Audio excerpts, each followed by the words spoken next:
లలిదేవి గారు నమస్కారం అండి. నమస్తే అంజలి గారు. యాక్చువల్లీ వెల్ ఎడ్యుకేటెడ్ ఎప్పుడైనా సరే men or women gender bias లేకుండా పాలిటిక్స్లోకి రావడం అనేది ఈనాటి కాలంలో అప్రిషియేట్ చేయాల్సిన విషయం. బట్ మీ వరకు వస్తే పూణేలో మీరు లా గవర్నెన్స్ చేసి రాజకీయాల్లోకి రావాలని ఎందుకు అనుకున్నారు అని అంటే? నేను బీకామ్ బిఎల్ చేసింది కాకినాడలో ఉండి. నా స్వస్థలం కాకినాడ, కందుకూరు కోడలుగా తర్వాత వెళ్ళడం జరిగింది. సో కాకినాడలో నేను బీకామ్ బిఎల్ చేశాను. పెళ్ళైన తర్వాత ఎంబీఏ చేయాలని కోరికతో ఎంఐటి యూనివర్సిటీలో డిస్టెంట్ ఎడ్యుకేషన్లో నేను ఎంబీఏ చేయడం జరిగింది. అయితే it didn't give me any kind of satisfaction. అంటే చదవడం ఏదో మనం క్వాలిఫికేషన్ జస్ట్ పేరు పక్కన మనం ఎంబీఏ పెట్టుకోవడం కోసం కాదు, అందులోంచి I have to derive something అనేది నా ఉద్దేశం. కాబట్టి నేను చేశాను, కానీ ఆ ఎంబీఏ క్వాలిఫికేషన్ అనేది ఎప్పుడు నేను నా పేరు పక్కన పెట్టుకోలేదు. Because I didn't learn anything out of it. కానీ మొదటి నుంచి కూడా సమాజ సేవలో ఉన్నాను. అలాగే ఆ సమాజ సేవ నుంచి ఎక్స్టెండెడ్ సర్వీస్ కింద పాలిటిక్స్లో ఇంట్రెస్ట్ కలిగింది నాకు. పాలిటిక్స్ అంటే ప్యాషన్ ఉంది నాకు. ఏ ఫ్యామిలీ బ్యాక్గ్రౌండ్ లేదు, పాలిటిక్స్ బ్యాక్గ్రౌండ్, ఫ్యామిలీ హిస్టరీ లేదు పాలిటిక్స్లో. But still out of my passion ఎప్పుడైతే నేను పాలిటిక్స్ని సీరియస్గా తీసుకోవాలి అని అనుకున్నానో అప్పుడు నేను పూణేలో మాస్టర్స్ ఇన్ గవర్నెన్స్ చేయడం జరిగింది. అది ఎందుకంటే నేను ఒకటి పర్స్యూ చేయాలి అనుకున్నప్పుడు, ఒక యుద్ధానికి మనం వెళ్ళాలి అనుకున్నప్పుడు పాలిటిక్స్ అనేది చిన్న విషయం కాదు, అది ఒక యుద్ధం అని నాకు తెలుసు. అది ఆ యుద్ధానికి వెళ్ళినప్పుడు మన అస్త్రాలు శస్త్రాలు అన్నీ మనకి కరెక్ట్గా ఉండాలి. Otherwise entering the battle ground without any arms is not advisable. So ఆ రకంగా నేను పాలిటిక్స్లో గవర్నెన్స్ చేసి ఆ తర్వాత పాలిటిక్స్ని సీరియస్గా తీసుకుని పాలిటిక్స్లోకి రావడం అనేది జరిగింది. మీరు టీడీపీలో జాయిన్ అవుతాను అన్నప్పుడు, జాయిన్ అయ్యే రోజున చంద్రబాబు నాయుడు గారిని కలిసినప్పుడు ఆయన మీతో ఏమన్నారు? జాయిన్ అవ్వకముందు కలిసినప్పుడు చంద్రబాబు నాయుడు గారు 40 సంవత్సరాలు, అంటే నేను టీడీపీలో బయట ఉన్నప్పుడు ఈ 40 years in industry, 40 years in industry అని ఒక మీమ్గా నేను వినేదానండి. Okay, I have always observed TDP politics as an outsider. Okay, ఇప్పుడు నేను ఇన్సైడర్. అవుట్ సైడర్గా నేను చూసినప్పుడు 40 years in industry, 40 years in industry అని అది ఒక ట్రోల్ కింద, ఒక మీమ్ కింద మనం చూడడం జరిగింది. కానీ నేను ఫస్ట్ టైం ఆయన్ని కలిసినప్పుడు 40 years ఆఫ్ పాలిటిక్స్ అనే ఎక్స్పీరియన్స్ ఎట్లా ఉంటుందో నేను చూశాను ఫస్ట్ టైం. ఆయనకి మనిషితో మాట్లాడాల్సిన అవసరం లేదు, మనిషితో అరగంట గంట కూర్చొని మాట్లాడాల్సిన అవసరం లేదు. ఒక మనిషితో 2 seconds మాట్లాడి what is the quality, what is the thing in her, what we can derive out of this person అనేది ఆయన ఆ 2 secondsలో అసెస్ చేయగలరు. 2 seconds మాట్లాడి నాకు 5 minutes టైం ఇచ్చారండి in a crowd of 100 people. That is 40 years of experience. It just don't come like that. అంటే ఒక మేము ఒక ట్రోల్ చేసినంత ఈజీ కాదండి ఆ ఎక్స్పీరియన్స్ని గెయిన్ చేయడం. Okay, so I have seen that beauty in him. Okay, ఆ తర్వాత జాయిన్ అయినప్పుడు కష్టపడమ్మా, పార్టీ కోసం కష్టపడు అని చెప్పారు, అంతే. అదొక్కటే చెప్పారు నాకు. నేను దానికే వచ్చాను సార్ అని నేను చెప్పాను. సో మొత్తానికి రాజకీయాల్లోకి ఎంటర్ అయ్యారు, బాగుంది. కానీ మరి మీ ఆయుధాలు ఏంటి అంటే ఏం చెప్తారు? నా ఆయుధాలు నేను నేర్చుకున్నవి అంటే నా కోర్సులో నేర్చుకునేవి కొన్ని ఆయుధాలు అయితే, నా హార్డ్ వర్క్, నా డిటర్మినేషన్, సమాజానికి ఏదో సేవ చేయాలి అనే నా కాంక్ష, ఇవన్నీ నా అసలైన ఆయుధాలు. I was in the passive politics అన్నమాట. అది కూడా ఎందుకంటే నాకు అప్పుడు ఫ్యామిలీ రెస్పాన్సిబిలిటీస్ ఉన్నాయి, పిల్లలు ఇంకా చిన్నవాళ్ళు. So I thought my need for the family is there. సో అప్పుడు కొంత ప్యాసివ్గా ఉన్నాను. బట్ ఆ తర్వాత 5 years I didn't look back. నేను చాలా యాక్టివ్ పాలిటిక్స్లో ఉన్నాను, యాక్టివ్గానే ఉన్నాను. రాముల వారి విగ్రహం అక్కడ ప్రతిష్ఠించిన తర్వాత నమో అన్న వర్డ్ ఎక్కువ వినపడుతున్న సమయంలో మీరు టీడీపీలో రావడానికి గల కారణం అంటే ఏం చెప్తారు? మీ క్వశ్చన్కి ఆన్సర్ మీ క్వశ్చన్లోనే ఉంది అంజలి గారు. నేను పాలిటిక్స్ని కేవలం అధికారం కోసమో, లేకపోతే ఏ పార్టీ పవర్లో ఉంటే ఆ పార్టీలో ఉండాలన్న కాంక్షతోనో ఇది కాదు. That's not the reason behind my entry in to the politics. నేను సమాజానికి ఏదైనా చేయగలిగే సిచ్యువేషన్లో ఉండాలి అని. ఈ స్టేట్లో, ఆంధ్రప్రదేశ్లో నేను సమాజానికి ఏదైనా చెయ్యాలి అంటే, ఇప్పుడు ఏదైతే పార్టీ గట్టి పోటీ ఇస్తుందో వైఎస్ఆర్సీపీకి, ఆ పార్టీలో నేను ఉండడం చాలా ముఖ్యమని నాకు అనిపించింది. టీడీపీ ఏ పోరాటం అయితే న్యాయమైన పోరాటం ప్రజల కోసం చేస్తుందో వైఎస్ఆర్సీపీ పార్టీతో, ఆ పోరాటానికి నేను కూడా నా బలాన్ని చేకూర్చాలని మాత్రమే నేను టీడీపీలో జాయిన్ అవ్వడం జరిగింది. బాబు గారి అరెస్ట్ అప్పుడు ఇది అన్యాయం అని చెప్పని మీరు చాలా ఖండించారు మీడియా ముఖంగానే. సో అది మీకేం ప్రాబ్లం అనిపించలేదా ఆ రోజున? న్యాయ అన్యాయాలు కోర్టు చూసుకుంటుంది, న్యాయస్థానం చూసుకుంటుంది, తీర్పు న్యాయస్థానం ఇస్తుంది. కానీ ఏ అరెస్ట్ చేసే విధానం అయితే ఉందో అది అప్రజాస్వామికం, యాంటీ కాన్స్టిట్యూషనల్గా చేసింది. Personally I have confidence that he will definitely come out of it. ఒక అడిగిన ముత్యంలాగా చంద్రబాబు నాయుడు గారు బయటకు వస్తారని ప్రజలకి కాన్ఫిడెన్స్ ఉంది, అలాగే నాకు కూడా కొంత కాన్ఫిడెన్స్ ఉంది. నేను అలాంటి కామెంట్ చేశానంటే that expresses my confidence in him. కానీ ప్రస్తుత రాజకీయాలు ఎలా ఉన్నాయి అనేది మీరు చూస్తూనే ఉన్నారు. ఎగ్జాక్ట్. మన గొంతు లేవకపోతే, అవతల వాళ్ళని ఒక మాట అనకపోతే సస్టైన్ అయ్యే పరిస్థితి లేదు. మరి అలాంటి రాజకీయాల్లోకి మీరు ఎంటర్ అయ్యారు, మీరు సస్టైన్ అవ్వగలని అనుకుంటున్నారా? డెఫినెట్గా అండి. ఈ రాజకీయాలు 2019 ఎలక్షన్స్ ముందు ఎప్పుడైనా మీరు కూడా అప్పటికి ప్రత్యక్షంగా రాజకీయాలు చూశారు, మేము అప్పటికి ప్రత్యక్షంగా రాజకీయాలు చూసాము. ఏ రోజన్నా క్యారెక్టర్ అసాసినేషన్స్, లేకపోతే ఒక బూత్ రాజకీయాలు, పబ్లిక్గా ఆన్ రికార్డ్ బూతులు మాట్లాడడం, అసెంబ్లీలో క్యారెక్టర్ అసాసినేషన్స్ చేయడం, అసెంబ్లీలో బూతులు మాట్లాడడం, ఇవన్నీ ఎప్పుడన్నా మనం చూసామా? ట్రూ. అప్పుడు లేదు కానీ చూడలేదు కదా.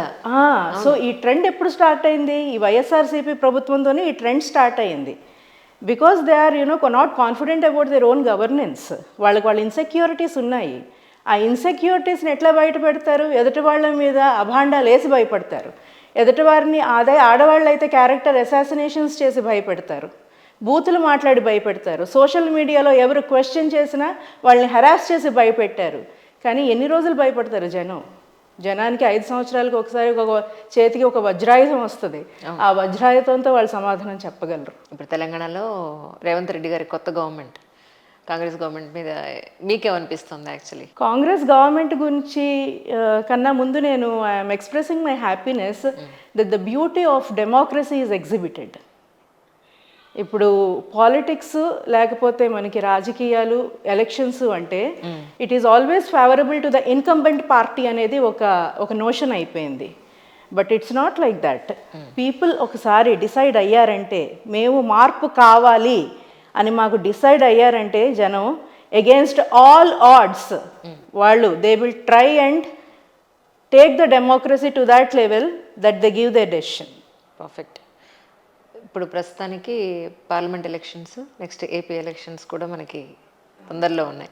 మీకేమనిపిస్తుంది కమింగ్ ఎలక్షన్స్కి ఏపీలో ఏ గవర్నమెంట్ వచ్చే అవకాశం ఉందంటే? డెఫినెట్గా టీడీపీ గవర్నమెంట్ వస్తుంది, సంపూర్ణ విశ్వాసంతో చెప్తున్నానండి.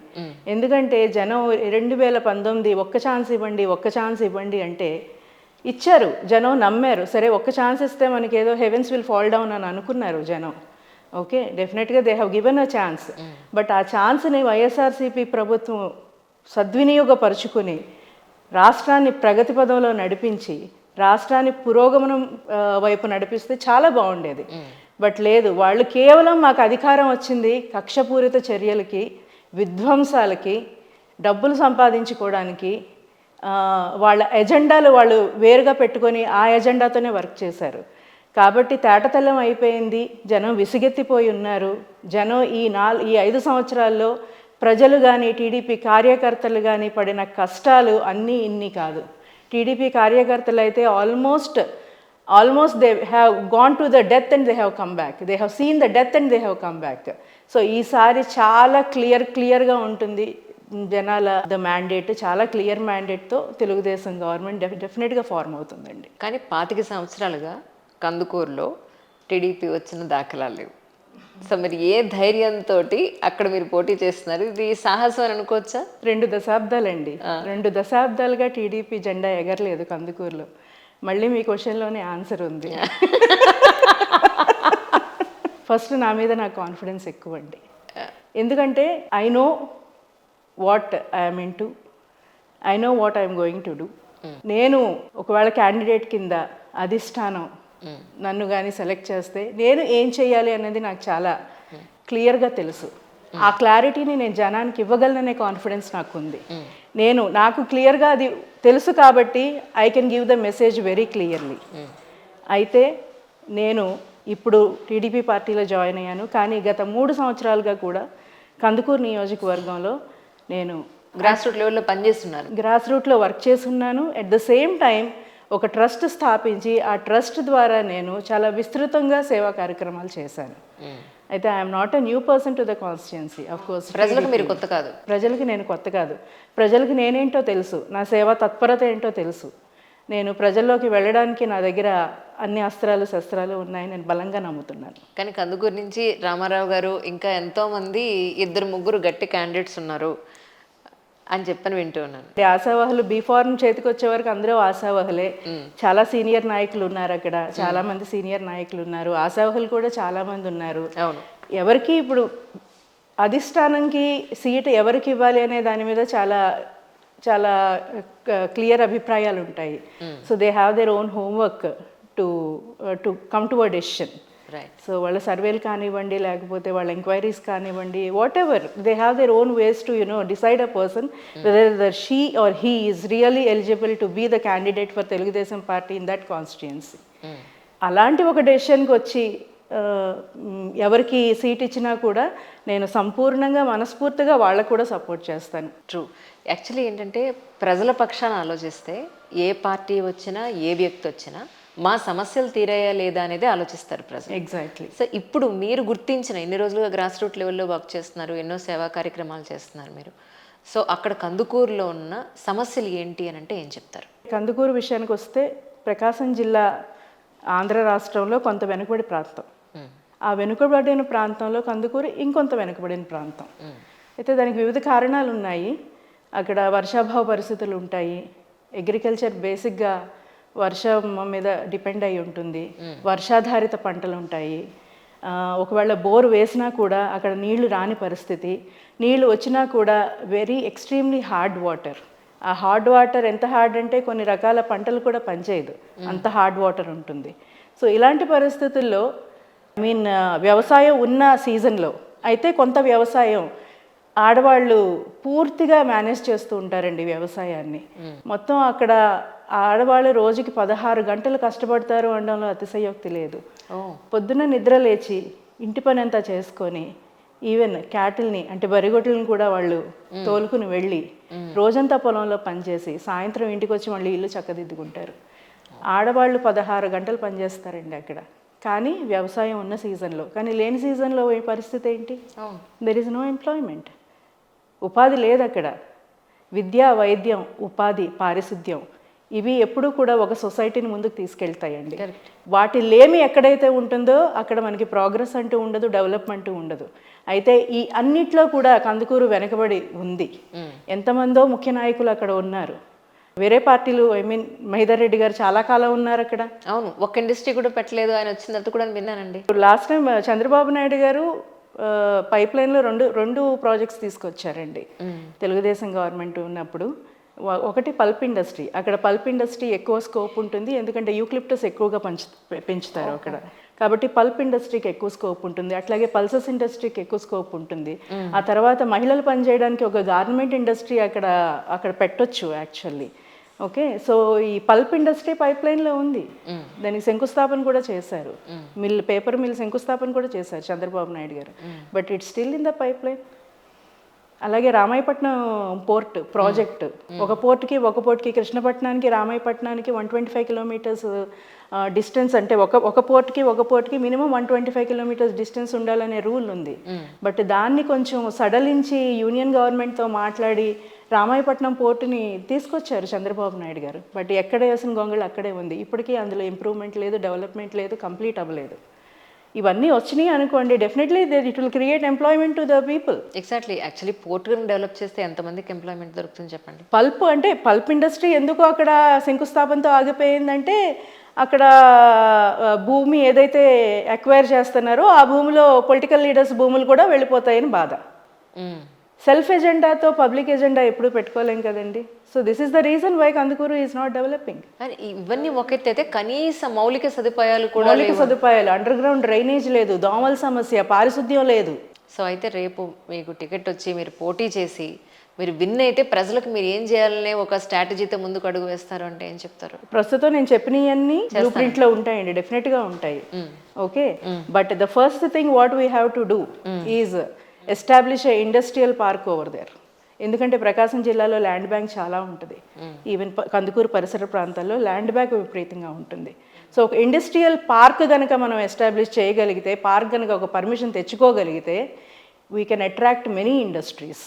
ఎందుకంటే మనకి హైవేస్ దగ్గర ఉన్నాయి, స్టేషన్స్ దగ్గర ఉన్నాయి.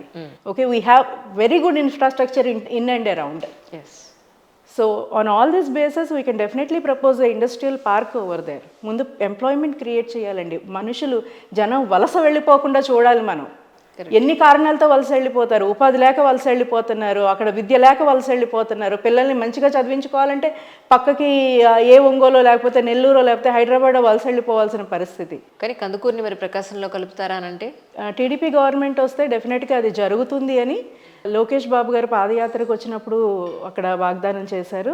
అట్లాగే మొన్న కన్నగిరి బహిరంగ సభలో, రాకదిల బహిరంగ సభలో కూడా ఒకసారి మళ్ళీ చంద్రబాబు నాయుడు గారు అందరికీ గుర్తు చేశారు ఆ విషయం. తెలుగుదేశం శ్రేణులతో కలిపి మేము 53 రోజులు ఉద్యమం చేసామండి. ఆ ఉద్యమంలో కూడా అప్పుడు కూడా తెలుగుదేశం ప్రభుత్వం మళ్ళీ వస్తే గనక ప్రకాశం జిల్లాలో మళ్ళీ కందుకూరిని కొనసాగిస్తామని ఆ రోజు కూడా తెలుగుదేశం పార్టీ లీడర్స్ వాగ్దానం చేయడం జరిగింది. అది డెఫినెట్గా మేము చేస్తాము అనే కాన్ఫిడెన్స్తో నేనున్నాను. యాక్చువల్గా మీరు ఎలాంటి కార్యాచరణతో అడుగు ముందుకేయాలనుకుంటున్నారు అని అంటే? డెవలప్మెంట్ ఎజెండాతో అండి. కానీ మీ సేవా కార్యక్రమాల్లో ఎప్పుడన్నా ప్రజలతోటి నేను ఇక్కడి నుంచి ఇలా నేను అనుకుంటున్నాను అనో, లేకపోతే మీరు రాజకీయ రంగప్రవేశం గురించో చెప్పడం జరిగిందండి? లేదండి, నేను ఎప్పుడూ కూడా నా ట్రస్ట్ కార్యక్రమాల్ని పాలిటిక్స్ని కలపలేదు. ఎప్పుడు కూడా అది జరగలేదు. ఎనీహౌ ఆ ట్రస్ట్ కార్యక్రమాలకు ఎప్పుడైనా పిలిస్తే, నేను చీఫ్ గెస్టుల కింద పిలిస్తే అక్రాస్ ద పార్టీస్, అన్ని పార్టీస్ వాళ్ళని పిలిచాను, along with bureaucrats, along with government officials. అంతేగాని ఒక పార్టీని దీనికి చేయగాని నేను ఎప్పుడు చేయలేదు. ట్రస్ట్కి అంటే ట్రస్ట్లో భాగంగా మా హస్బెండ్ కూడా వర్క్ చేస్తారు కాబట్టి, he being a bureaucrat, he can't get involved in to any political parties. Right.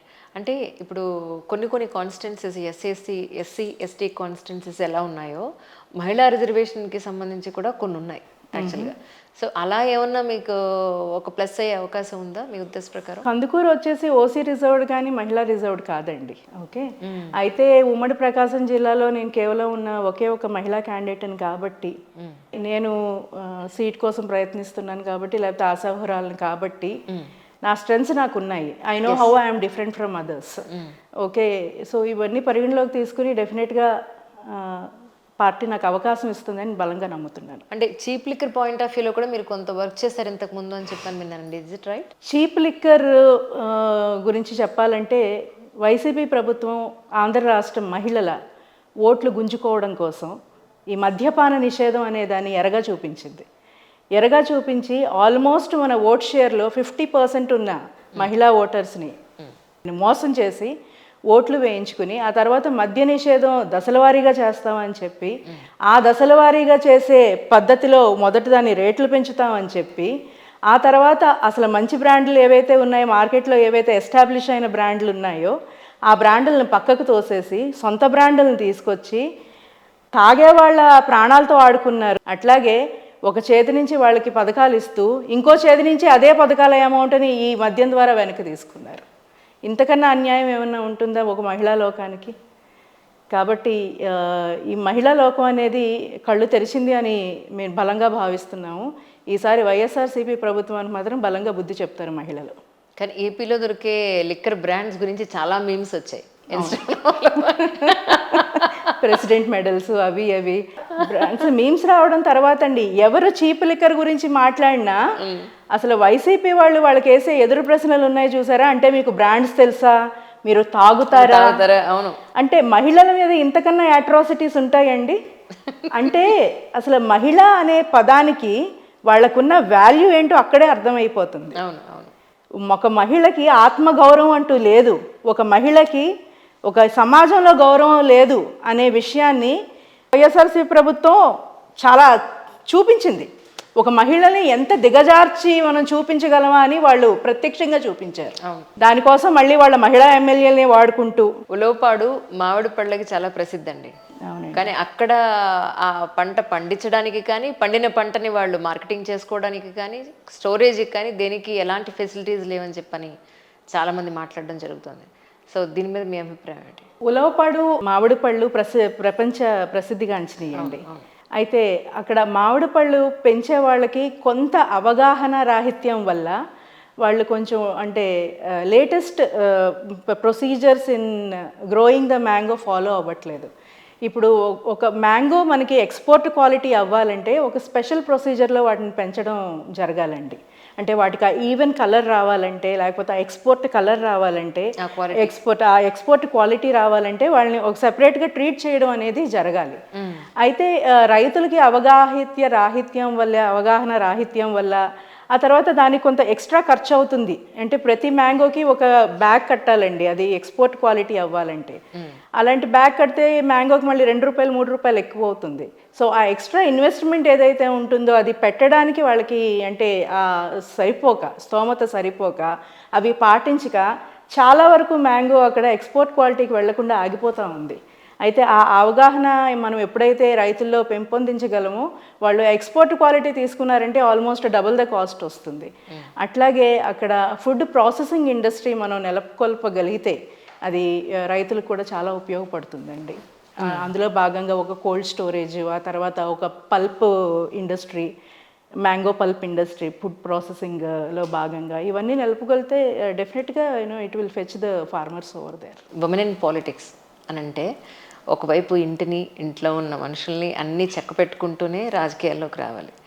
So మీరు అది ఐ థింక్ మీ పర్సనల్ లైఫ్ని కొంత సాక్రిఫైస్ చేయాల్సి వస్తుందేమో. For women politics is not a cake walk. It's not easy also.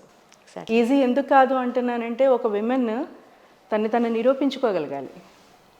ప్రతి ప్రొఫెషన్లోనూ అది ఉంటుంది. It's there in every profession.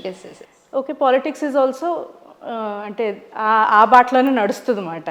అవును, మేము మీతో పాటు సమానంగా చెయ్యగలము అని నిరూపించుకోవడానికి మాకు సమయం పడుద్ది. First of all we have to. అది ఆ ప్రాసెస్లో భాగంగా మేము చాలా ఒడిదుడుకులకి లోన్ అవ్వడం కానీ, మెంటల్ స్ట్రెస్కి లోన్ అవ్వడం కానీ, మా హెల్త్ని సాక్రిఫైస్ చేయడం కానీ చాలా జరుగుతూ ఉంటుంది. At the same time family లైఫ్ని కూడా చాలా సాక్రిఫైస్ చేయాలండి. ఇప్పుడు మా పాప కాలేజ్ నుంచి 3 వీక్స్ లీవ్లో వచ్చింది. కాలేజ్ నుంచి కాదు, తన జాబ్కి లీవ్ పెట్టుకుని 3 వీక్స్ ఇంట్లో ఉంది. Hardly I have spent a week with her. So ఇలాంటి విషయాలు చాలా యాజ్ ఏ మదర్ పించి చేస్తాయి. బట్ ఈ బ్యాలెన్సింగ్ యాక్ట్ అనేది ఒక మహిళకి when she is pursuing her passion whatever it might be, ఈ బ్యాలెన్సింగ్ యాక్ట్ అనేది ఉండనే ఉంటుంది. కానీ మీరు సాక్రిఫైజెస్ అనేవి చాలా ఉంటాయండి. కానీ మీరు రాజకీయాల్లోకి వస్తాను అని అంటే మీ ఫ్యామిలీ మెంబర్స్ అన్న మాట ఏంటంటే యాక్చువల్లీ ఇనీషియల్గా అంటే the only person from the day one who has encouraged me is my husband అండి. దట్స్ సో నైస్ అండి. వాళ్ళే ముందుంటారు actually. I'm fortunate that way. First day one నుంచి ఆ ఎంకరేజ్మెంట్ నాకు లేకపోతే నేను ఇక్కడి వరకు వచ్చేదాన్ని కాదు. ఎందుకంటే హస్బెండ్ సపోర్ట్ అనేది చాలా, మన మీద కాన్ఫిడెన్స్ ఉండాలి. మనం అంటే కొంత రాజకీయం అంటే ఖర్చుతో పని. సో దానికి సపోర్ట్ చేయగలిగి ఉండాలి. అట్లాగే కొంత మా పేరెంట్స్ దగ్గర నుంచి నాకు కొంచెం అడ్వర్సిటీ వచ్చింది. ఎందుకమ్మా మనకి రాజకీయాలు, మనం అంటే అన్ఫార్చునేట్లీ ఏంటో గౌరవప్రదమైన కుటుంబాల నుంచి రాజకీయాల్లోకి వెళ్ళకూడదు అనే నానుడు ఉండిపోయింది. అది ఎందుకుందో కూడా నాకు తెలియదు. But after down the line after 2-3 years అంటే నేను వాళ్ళని కన్విన్స్ చేయగలిగాను. I'm happy for that. Now everyone are happy and everyone are supporting me. మా పేరెంట్స్ వైపు నుంచి కానీ, మా ఇన్లాస్ వైపు నుంచి కానీ, మా husband he is always supporting. And now పిల్లలు కూడా యాక్సెప్ట్ చేసేసారు, మమ్మీ మనకి ఆల్వేస్ అవైలబుల్గా ఉండదు మనం, so we have to deal with ourselves అనేది కూడా వాళ్ళకి అర్థమైపోయింది. కందుకూరు నియోజకవర్గ ప్రజలు మహీధర్ గారు మత్తులో ఉన్నారా, మీ వైపు టర్నప్ అవ్వడానికి టైం పడుతుందా అని అనుకున్నారా? ఆ మత్తు దిగిపోయిందని అనుకుంటున్నామండి. వైఎస్ఆర్సీపీ చీప్ లిక్కర్ పుణ్యం అని ఆ మత్తులోంచి జనం బయటకు వచ్చేసారని అనుకుంటున్నాము. వచ్చేసారు కూడా there is no doubt about it.